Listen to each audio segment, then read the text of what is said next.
everybody have a joke to make. Uh-huh. Okay. They call me Tommy Two Claps because I always clap them cheeks twice. I feel like we did this one literally last podcast. I don't think we did. I put it in the podcast. I think we did. No way, bro. I put it in the podcast because you did this exact No same joke. way. No. And you know what's going to happen now, my good friend Tiago? Going in again. This is going in the podcast too. I have no memory of this. I don't believe that. I listened to the pod.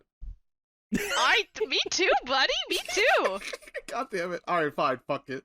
It was at the very end of the last podcast. Oh, I put it after the credits music. Oh. A little bonus end bit. All right. Well, let's let's go to court.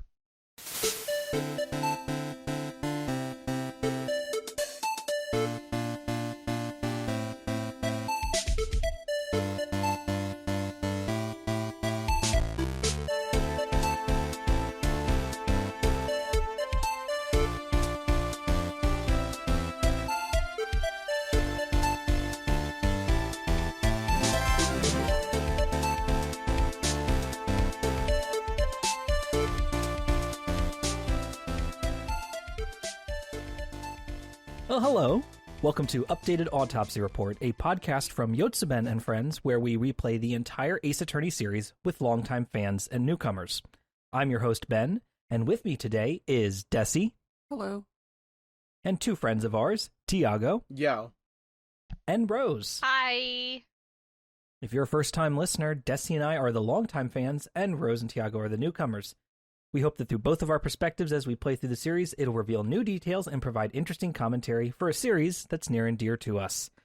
Today, we have all played through the first half of Case 3-5, titled Bridge to the Turnabout. This is the fifth and final case of Ace Attorney Trials and Tribulations, and we are splitting this one up over 2 episodes here because we thought, well, with the final case of the game that this is, that it felt suitable to give it a little bit more time and then also include some thoughts on the trilogy as a whole next episode. So today, this case is broken up in 4 segments: an investigation phase, a courtroom phase, and then another investigation phase, and a final courtroom phase. For the summary here, we are introduced to Maya and Pearl showing up at Phoenix's office, showing him a copy of the Occult magazine that features Hazakura Temple and says, well, guess what, Phoenix? We booked a ticket to the temple's special course, a training session that would put them through like cold weather and meditating under a waterfall and all this intense, exercise and training to make them a better spirit medium. Hard to tell if it's a scam. It sounds a little scammy, and Phoenix doesn't want to go because it's cold. He's like, absolutely not. But once he takes a closer look at the magazine that they show him, he sees 2 shrine maidens there, and one of them in this photograph looks exactly like Dahlia Hawthorne. And he goes, all right, I'm in. I changed my mind. I'll chaperone you guys here. So they go to Hazakura Temple. They take the tickets and meet Bikini, the head nun. We get lots of jokes about her name. And we also meet the children's book author, Elise Dunim, or Donim, a.k.a. Sue Donim. I assume the pun going on here. Wow. What? Why is it... Wait, where's the Sue, though? I'm just saying, pay attention to stuff in the future. I'm pretty sure that that's where we're going with this pun, because I don't know how else you make Donim work as a last name. I thought it was like French for two name or something, but also... It is. I'm pretty sure it is, because... my high school French, yeah, at least Disneyum or whatever the fuck. They call Don't me quote me on they call that. me at least 2 names. Yeah, French yep. people, feel free to bully me. I know. French people, if you bully me, I'm coming for you. Pearl is overjoyed to meet this woman because she's read all of her books, thinks she is just incredible. And Elise is like, well, it's so great to meet a fan. Would you like to read a book tonight? In addition, while they're here, Wright meets Larry Butts, or should I say, Laurice Donim, as he insists that he has changed his name to. And he is studying under Elise as an apprentice or like another artist here. And then they also visit the Inner Temple, which is across Dusky Bridge, to the other side of the valley. And Maya goes over there, and they take a look at the room where she'll be doing some of her training over, later that night. So all that to say, they get their dinner. Everybody hangs out for a little bit. Phoenix briefly meets the woman who looks like Dahlia Hawthorne, who says that she is not that person. She is Iris. She's never met Wright before, she swears. And then after they have their dinner later that evening, they realize that Pearl never went to go read books with Elise. And they're like, okay, well, we better look for Pearl. Phoenix meets Iris in the main hall and tries to pry a little bit about what's going on and why she looks so similar to Dahlia. And a whole bunch of psyche locks show up and lock that down. And lastly, then they find, as they run around look for Pearl, they find Elise's body stabbed by the Shichishito sword with the statue of Amife out in the courtyard, face down in the snow. So Phoenix runs down to the payphone that is near the bridge and discovers that the bridge is on fire. And Larry is there just kind of staring at it in shock. Phoenix realizes that Maya is on the other side of this bridge and is very, very scared for her. So he runs across the bridge while it's on fire, and it collapses under him. And he falls into the icy river below, and then we cut to black. And he died. The end of the trilogy. Yeah, and that's it. Phoenix Wright trilogy over. That's how it ended. The reason Phoenix ran across this bridge is a little shaky. He says, oh no, the killer could have escaped across the bridge beforehand, and they could be near Maya, so I gotta check on Maya. He went into the inner sanctum thing across from on the other end of the bridge. Right. It's not completely unreasonable, but also it's a very big leap to make to then also cross a fiery burning bridge at the same time. I could see, because when you're stressed, your brain can fixate on an idea. So I could see that. Sure. It's not the best, but I could. If you think that's what happened, you might do something stupid without stopping to consider would they actually do that?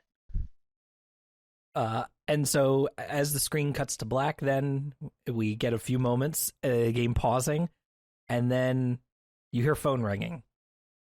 And Miles Edgeworth picks up his phone late at night with and on the other end is Larry screaming at him that Phoenix's life is in danger and he might already be dead, and you got to get over here right now. So Edgeworth charters a private jet immediately to fly back across the ocean in 30 seconds, so fast to get over here. He's very wealthy. So as we then you get a brief save point and you come back into a new segment and you notice a few things. You might notice a few things different about the menu of the game. Hell yeah, you do. On the bottom half, the graphic is instead of Phoenix, it is now Edgeworth. And for the next entire investigation segment here, surprise, you're playing as Edgeworth. Phoenix is in the hospital. He gives all of his paperwork and documents that he's gotten so far, all your evidence that you've collected in the first little bit there, to Edgeworth, including the Magatama. And Edgeworth is like, what the fuck is this? Phoenix said it lets you see people's lies, and I don't know what the hell he was talking about. This seems insane. But I believe him. Of course. And then Larry's like, you got to defend Iris because she's been accused of killing Elise, you gotta defend Iris. And Edgeworth is like, I'm not a defense attorney, I'm a prosecutor. I can't just go walk into court and start, defending somebody. And Larry's like, don't worry about it. Somebody just also recently used a paper attorney's badge to get into court, and it was easy, so don't worry. I'm sure it'll be fine for you too. Just commit a few crimes, Edgeworth. You've done it before. Yeah. So, point taken, Edgeworth then begins his investigation. He immediately gets the right idea of how to utilize the Magatama by asking Iris, did you kill anybody? And no locks appear. He also calls them psycho locks. Yes, he also keeps calling them psycho locks instead of psyche locks, very which is very cute. funny. Before I forget, I wanted to address the fact that I'm playing on the Nintendo Switch. I don't get a cool graphic with Miles Edgeworth at the bottom. You Oh, don't? okay, so it was a real surprise. It's a man. surprise to me because You said you're playing the one on the Switch. I'm playing it That's on the so- Switch. That's so sad. I like I guess there's more to say, but real quick I want to interject. I like that Miles Edgeworth's description for items are different than Phoenix Wright's, because he's like, Yes. look at the it's an attorney badge. Who's Phoenix gave it to me, I guess, and Yeah. like Right. shit like that, and it's like, oh, Oh yeah, you can't. Yeah, I didn't think about that. You only have one screen. Of course, you don't have the same thing.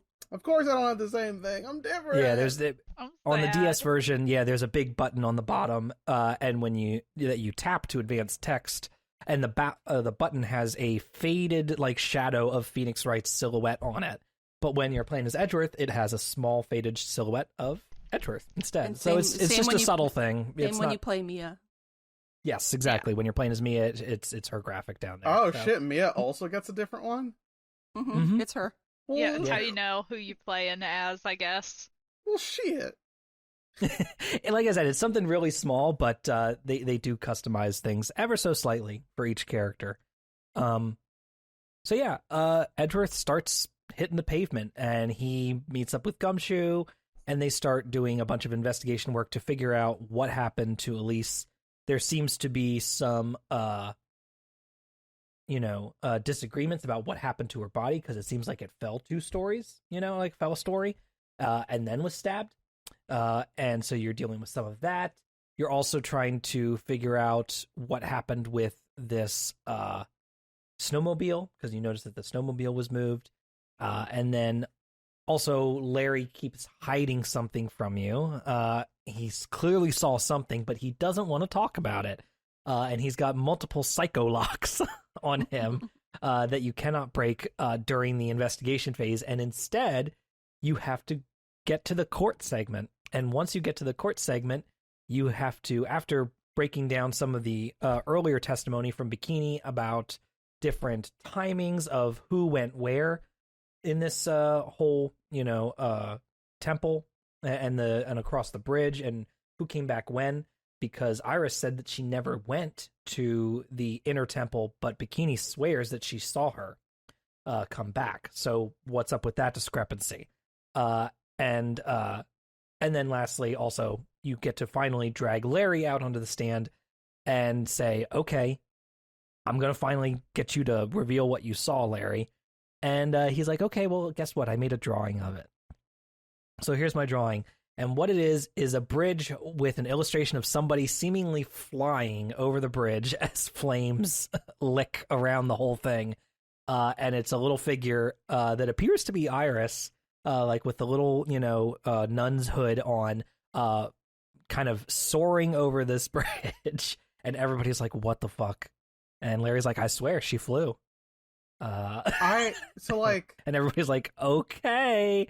And the judge is like, all right, this is nuts. We can't do this. We got to figure out what the fuck happened with this snowmobile, and why you think you saw people flying, and why, where was the real murder weapon? Because the Shichishito is an incredibly, it's a 7-branched sword. So we get into the details about like, if it would have stabbed into Elise, it would have created so much blood, and there was, quite frankly, not that much blood instead.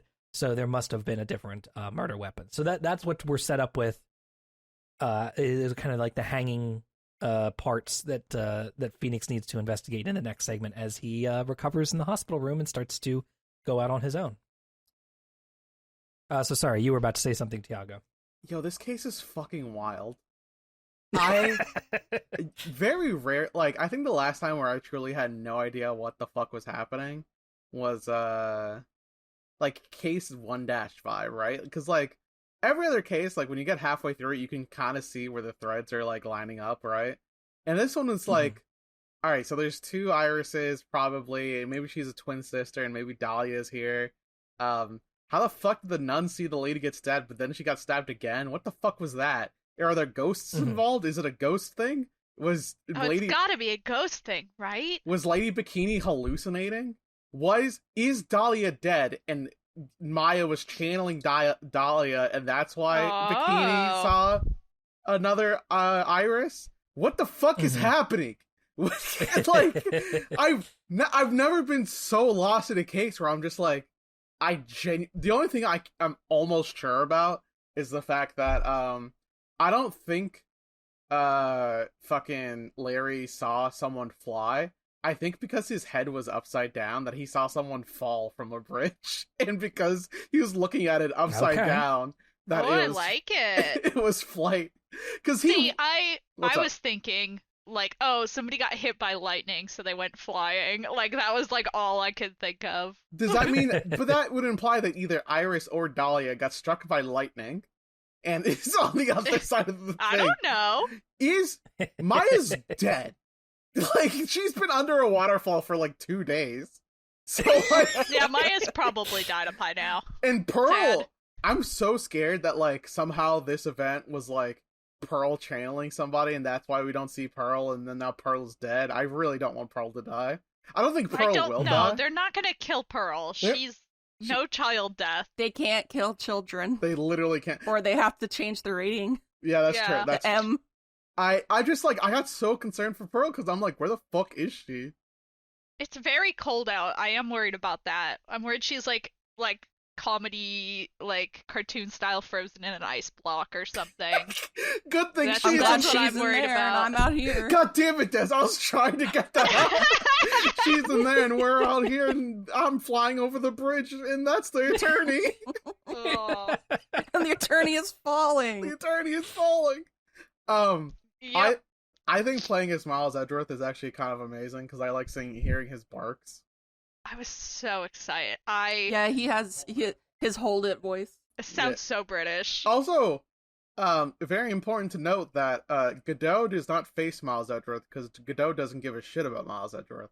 However, Miles Edgeworth managed to call in a ringer, and that ringer is a German lady by the name of Franziska von Karma. Yep.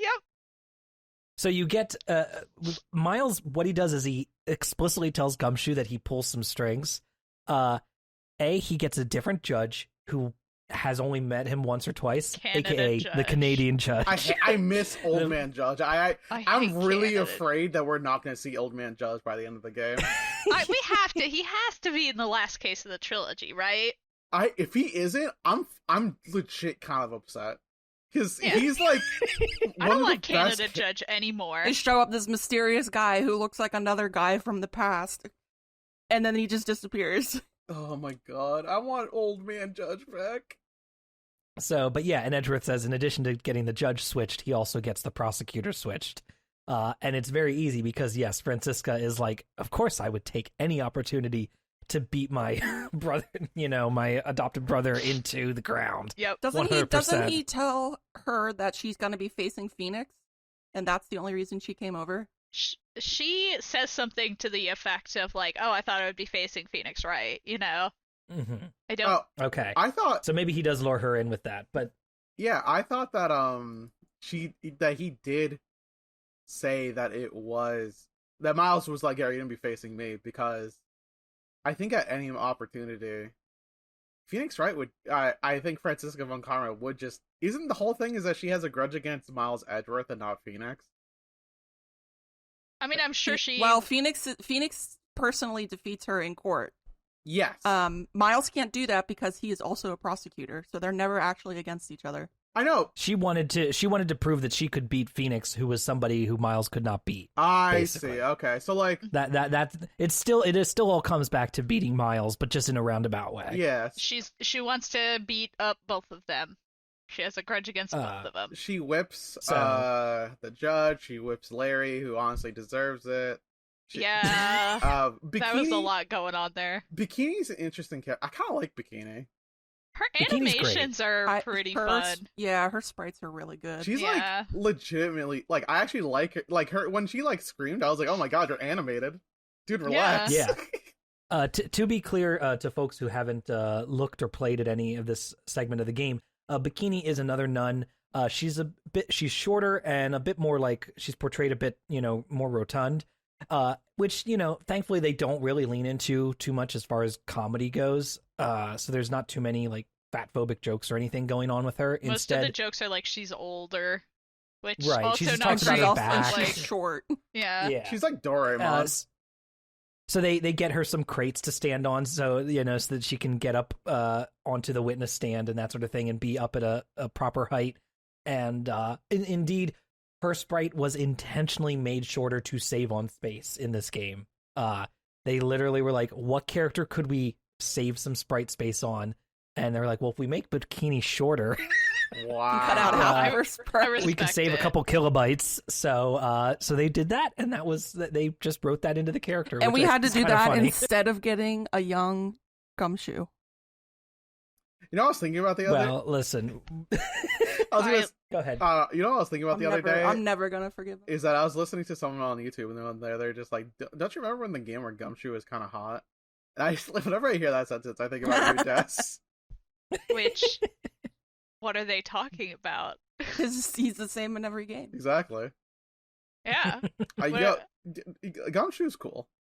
I loved Miles and Gumshoe doing the Phoenix and Maya. Like, Gumshoe is my Maya, and we're running around doing stupid shit together. Like, Exactly. Yeah. and this is the first time since, like, the first game where I was so delighted to just, like, click on everything just to hear what Miles would say about it. Yeah. Like, present every character profile, like, listen to him, like, bitch about Larry. He's so sick of all this magic mumbo jumbo. He doesn't understand what the psycho locks are for. But Phoenix told him they did something, so he's rolling. And he immediately is smart enough to realize that he can use it as a lie detector, Right. more or Instantly. less. I think Just very good. I think playing as Miles Edgeworth is a treat, and low key, this just makes me kind of excited for Miles Edgeworth Investigations, Yes. where we get to play a whole game as this little fella. I don't know if Gumshoe will be there. I don't know. He has to be there, right? He's the Maya. I feel like what's gonna happen is that Miles is gonna move to another country, and then he's gonna get his own Maya, who's like European or something. I mean, he does keep leaving the country. Like, he's been out of the country multiple times. Like, is this just like what he does whenever he and Phoenix break up? He's like, I'm going to France. Like, Yeah, what? exactly. He's like, I'm gonna go. It's fine, I guess. I just but- imagine him like, I'm going out for coffee, and then he just goes to Paris and gets a coffee. Yeah.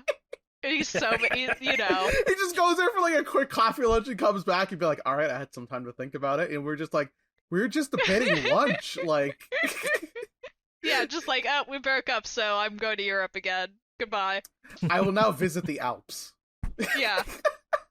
Oh, Yeah, my... that's probably Just what a little he's doing. casual afternoon Yeah. journey. And like Phoenix is like, can I come? And he goes, no. He's feeling, yeah, he leaves his feelings for Phoenix in Japanifornia while he goes to Europe. Yep. So like playing as him as a treat, Franziska von Karma is like it's like she never left, honestly. I was so happy when I heard her voice, and I was like, oh, it's her! I don't have anything to say about Canadian Judge because I don't feel for him. He's not funny.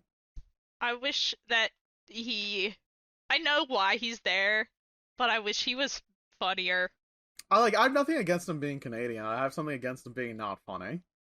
Like, Yeah. Yeah, his like one bit is A, that he's Canadian, and B, that he goes, I'm not sure about this. I don't know how you I feel about that. Like, I don't me know how I neither, feel about buddy. this. I don't know how to not feel about this. And I'm like, buddy, you're a judge. Like, Mhm. the thing about the other judge is that he's so whimsical. He's like, he's kind of dopey. Like, he's just like a friend, you know? Like, I love him. he's like a cool. He's like, I don't know. He just reminds me of Winnie the Pooh. Huh. Okay. And, Okay. Yeah, I'll take it. and like, he'd honestly be like, oh bother. And, like, Are you saying Disney Winnie the Pooh or public domain Winnie the Pooh? oh, that new movie where he's a serial killer. That's the one I'm referencing. That's Oh, public yeah. domain. Public domain, baby. Because like the fucking scene where someone's like, he was like, "This is my card," and you're like, "Oh, thank you." Then he hands him his card back. Is fucking hilarious. God, that's so good still. That's legitimately one of the funniest bits. Take a look at this, Judge. Oh, thank you. Here's mine. Yeah, it is genuinely one of the funniest jokes in the games. The thing is, I just don't like this new judge. I don't feel for him. Yeah. No, that's all right. Well, he's regular Judge's brother. Well, now I know why they don't talk much. Yeah. One thing I think that's really interesting here is that in Takumi's blogs about this case, is that he was quite stressed about this final case. He wanted to make sure he nailed it. I'm again reading from his blog posts that were translated by Gyakuten Saiban Library. The person there who runs that blog, Ash, translates all of these and does incredible work. And he says here, I had already mentioned this in my earlier column, but I had an abandoned version of this episode midway. At the end of 2002, I had already decided on a big outline of the story, the trick and the setting back then, and we had even gone to stay at the temple in the mountains for both research and training, but it all came tumbling down. I still have half a year before we actually start the final episode, so she'll do something, I thought. The she was, of course, the goddess of fate. I consciously turned my face away from reality and thus started development on the first episode. So he had an outline for the final case and then felt like it didn't work and tossed it out. But it had a lot of the same building blocks, right? And then he was like, well, we got to start working on the game, so I'll start on game, first case, and we'll figure it out as we go. Half a year later, by the time the story of Terry Falls had been finished in the form of a game, I was cradling my head in my arms in worry. I had half a year, but I had come up with nothing. You will understand, I think, but during development of individual episodes, I didn't have the time to think about other matters. Anyway, there was no time anymore. Let's just use the scenario of Investigation Part 1 that I wrote at the end of last year as is. I just have to work on everything from the trial part on while working on this first part. 2 weeks later, by the time the first investigation part had been finished in the form of a game, I was cradling my head in my arms in worry. No. There was no time anymore. Let's just use the trial part from the scenario I had abandoned midway. The real fight is the second half. Oh my This is god. so So relatable. He tossed a whole case, whole first half of a case out because he thought it didn't work, and then brought it back in anyway because he didn't have any other options. So this was his first go at it that he thought wouldn't work, and instead he's like, okay, we're gonna use this. And he does have a eureka moment after they finish the first trial, the first trial part. He doesn't say specifically what happened. His only quote that he says here is, however, on that Friday, all problems I had became entangled with, in just a second, I was freed of all that, like it was magic, thanks to my instincts, the atmosphere, and a lucky break from the goddess of fate. So he does not go into any other details about what exactly his eureka moment was here in this specific blog post. Maybe we'll talk about it a little bit more next episode. But yeah, basically he's laying the tracks down for this final case as he goes, instead of the prep that he usually does and trying to write everything way in advance. So I think that's very interesting, and I'm curious if you all will feel that that's evident in it as we get here to the final case. So, Yeah, very, very relatable to be like, oh my god, I gotta figure this out before as everybody else is working on the rest of the game, breathing down your neck, essentially. When you're finishing your paper and it's 3 a.m. and it's due at noon tomorrow. I literally have to work on a project later today, so I feel that. Yeah, I it's think so relatable. here's the thing: is that the setup for this case is actually like kind of insane, and I kind of love it. Like, this might be one of my favorite cases because this case simply is throwing me for a loop constantly, and I have no idea what actually happened. And Miles Edgeworth is like, I actually have no idea what the fuck is happening. He literally shows up and he's like, Phoenix asked me to just like do this, and I kind of owe him a big one. Also, yeah. like, dead ass. Just that line where he goes like, "Is this how Phoenix feels all the time? Like I'm about to die." Like, yeah. And Gumshoe was like, "Yeah, that's how he feels all the time." Now, like, I can't believe that like he gets to experience a different form of anxiety. Mm-hmm. Like a new, hitherto unknown form of defense attorney anxiety. Oh my! He does he finds a contradiction. He's like, "Oh wow, this is great," and he just like stone face, like, "Oh, I see the appeal." No reaction. Right. Like, I'm actually kind of dripped out right now. Like, just like, him going to the judge. I think I'm hot shit right now, Judge. And the judge is like, I don't know how to feel about that. He always thinks he's hot shit. Like, and he's like using all this like stupid ass like flowery language and like yada yada yada, and it's just like, you're thinking this all the time in your head, aren't you? I also like the fact that he was able to pull out 3 different contradictions, and that was out of one piece of evidence. And I was like, damn, Miles, shit, fuck. Also, that line where he just goes like, I actually don't know where to start with this line. There's too many contradictions, and Larry's like, what do you mean? Larry is this is probably my favorite version of Larry so far, out of our Larry encounters that we've had in the past. Because you like Artist Larry the best? Artist Larry is the I think best. that's cute.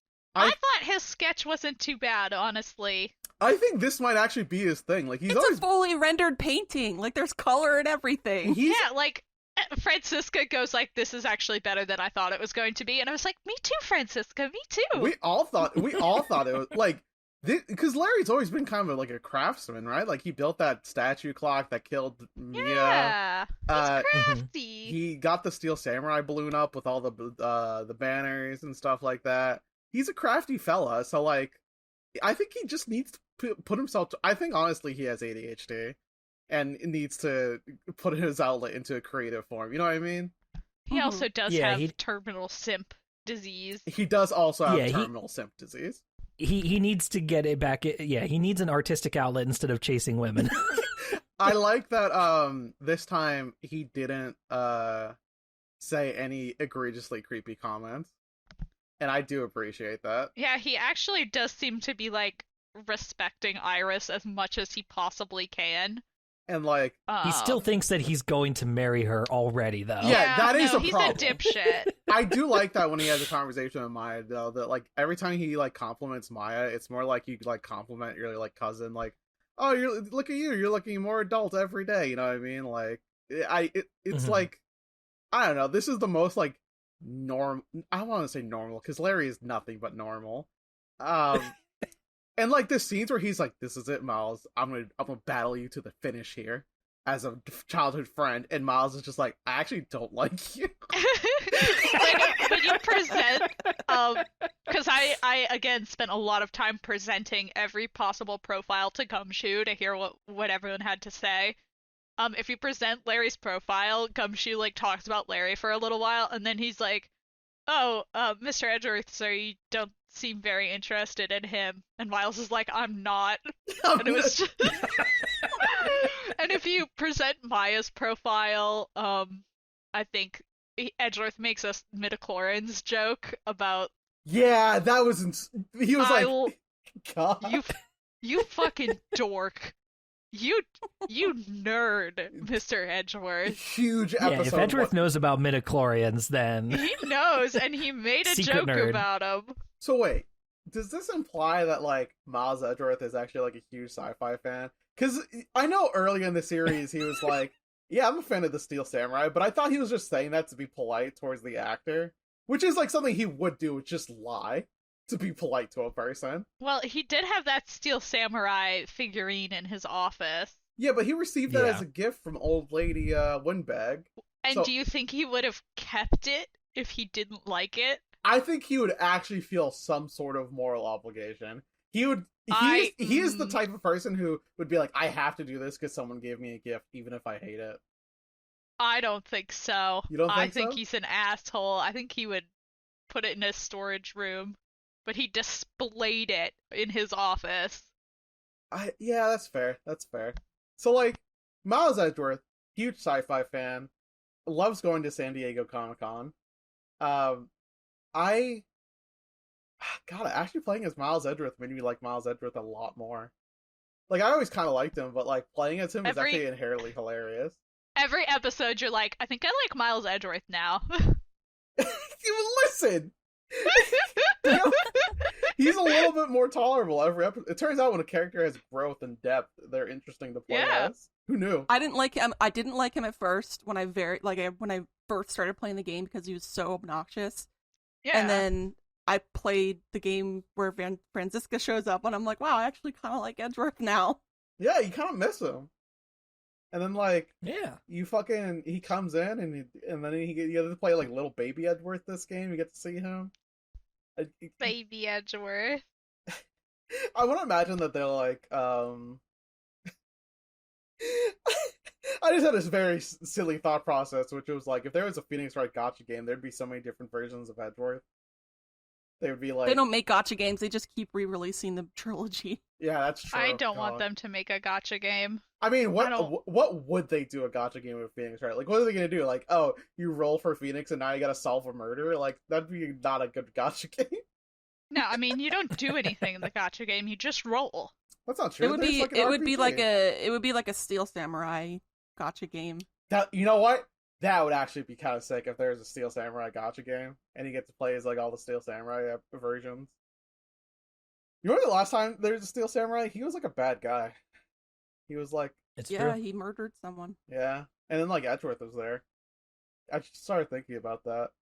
I don't have anything to say right now. That's all right.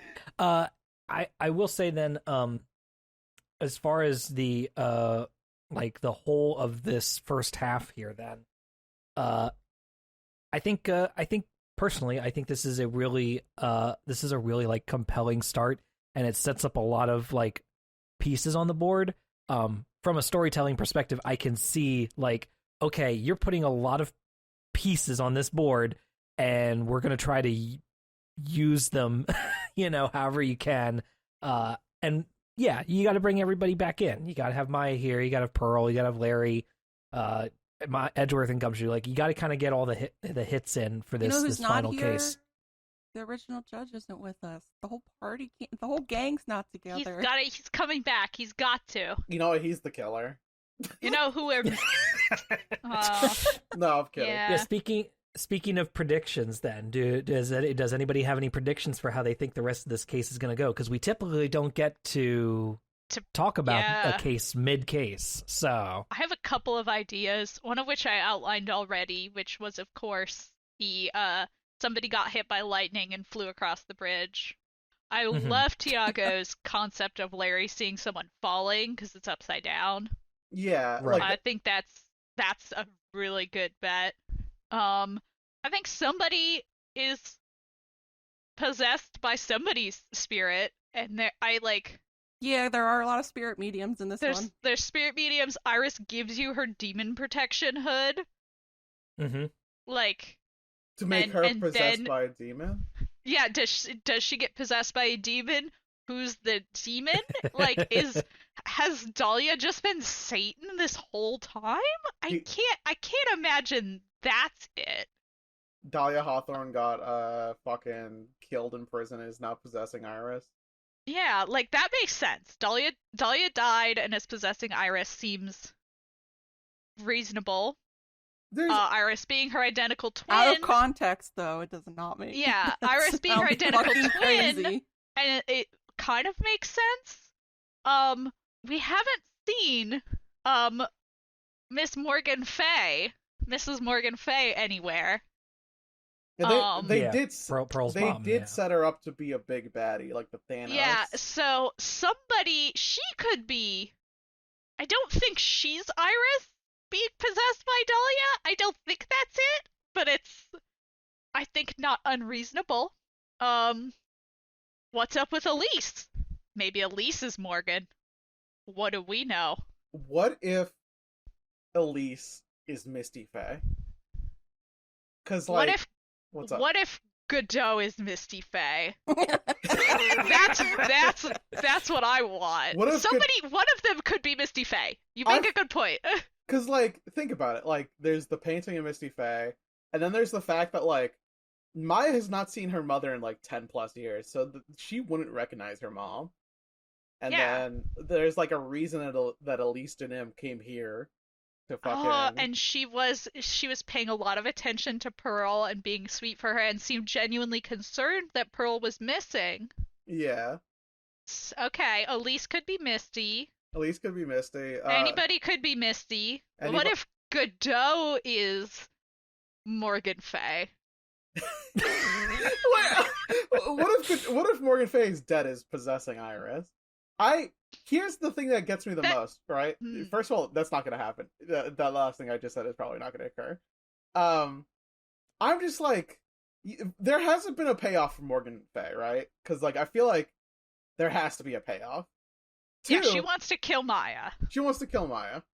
The thing about it, though, is that, how do we explain Bikini seeing Iris pull a sword out of this lady? Unless there are two murder victims. There's two different murders which occurred here. You know what I mean? Because, we only have one body. Yeah, but if Larry saw someone flying over a bridge and that person was actually falling, then the second corpse would have simply just been tossed off the bridge. That could have been the person that Larry saw flying. So you think Maya got murdered and thrown off the bridge? No, I think that I'm getting Slack notifications right now from a project, and I got really scared. Mean, we know Dahlia's an Olympic quality swimmer and has made this exact same jump before. Yes. And survived. Right. This exact same bridge, exact same river. I just think that it here's the biggest thing. Are the wounds consistent in I guess you wouldn't be able to tell if the wounds were consistent in Elise's body if they're consistent with both a katana or a sword or whatever and the 7-branch sword, right? Because the 7-branch sword going in second would change the wounds. I think that I do think that there is unless this corpse was stabbed twice for some reason. I think that's what they're implying, is that she was stabbed once with the murder weapon, and then the scene was set to make it look like she had been stabbed by the 7-pointed sword, which is really gnarly, and you would have multiple stab wounds because it's got 7 prongs on it. Yeah, make it impossible to ever identify what actual weapon was used to kill her. The thing that gets me the most is that when Bikini saw Iris pulling a sword out of Elise was facing the left, but when the body was propped against the Ami statue, it was facing the right. What the fuck is up with that? Bikini did what any good witnesser of violence would do in a Phoenix Wright game and fainted immediately, as I recall. That's fair. Just like everyone does. So that gives somebody plenty of time to set the scene. Now, is the person who set up the scene the person who did the murder? We don't know. Yeah, I straight up don't know what is happening. At all. I think we're lost. We're missing some And clues. I will say that there is going to be a whole other element that will be introduced in the next segment here. Yeah. So your predictions, we will find out if they are accurate or not, but they will still only be part of the whole. You know what I mean? Yeah. I do think Is Tiago betting any money on anything? I don't have anything I'm certain of also, enough of oh to my bet god, money. we have to bring up the bit in which Larry looks Edgeworth dead in the eye and says, Edgeworth, I will bet you $1 American that I'm telling the truth. God fucking His first thing is that he brings up, it's the first thing he goes to. He's like, I'll bet you a whole $1, Edgeworth, when he's in the middle of court. Oh my God. And I'm sorry, it just made me think of your guys' bet We lost immediately, it and we lost it. Oh, it was very good. funny. I can't believe I'm Larry coded. That could happen to anyone. Cell phone. Shut up! Hey, Larry's trying to get some character development despite Edgeworth and the Canadian judge bullying him. Yeah, that's fair. Yeah. Alrighty. Did anybody have any last thoughts about this segment here before we wrap up? I don't even have any Rose's gameplay complaint corner. I don't really have much. Edgeworth was kind of there. He was really good. If I didn't know what was happening, Edgeworth would be like, I need to look at this. And I was like, oh, thank God you're smart. Because he doesn't have a sidekick. So he's just sort of doing it and all by himself. And he helped me out. I found it fairly easy this time around. Yeah. I genuinely don't know what's going to occur in the next following segment, and I really hope this lands well. If it doesn't land well, I'm going to be kind of miffed. I feel like Ben didn't go in saying that this was a case that people found annoying. Yeah.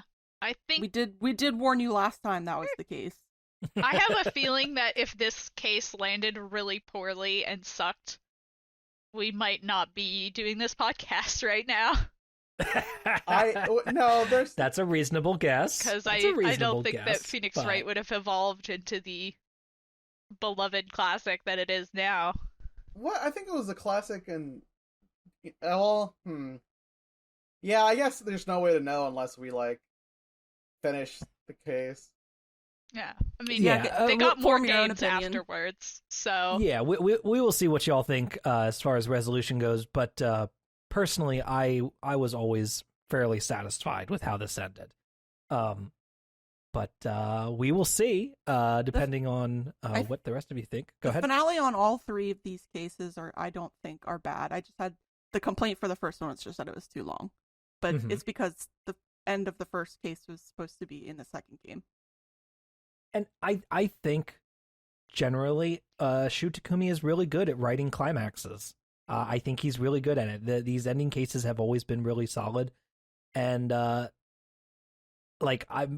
now thinking of final cases in other games, and I have never really been super dissatisfied with how these cases end. So I genuinely think that he's got a good handle on how to wrap up a story. So, yeah, we will come back to this case in 2 weeks' time. We're going to wrap up the second half of this. So if you are playing along, you can go ahead and finish the rest of 3.5. And then if you're watching along with the Let's Play, we will be doing two more episodes coming up here the next 2 Saturdays. So by the time you hear this podcast, the next investigation phase will have already played through it, and we'll be getting ready to play through the final bit this coming Saturday. So if you are listening to this on the day it comes out, get ready if you'd like to watch this Saturday to see the entire trilogy wrap up on stream.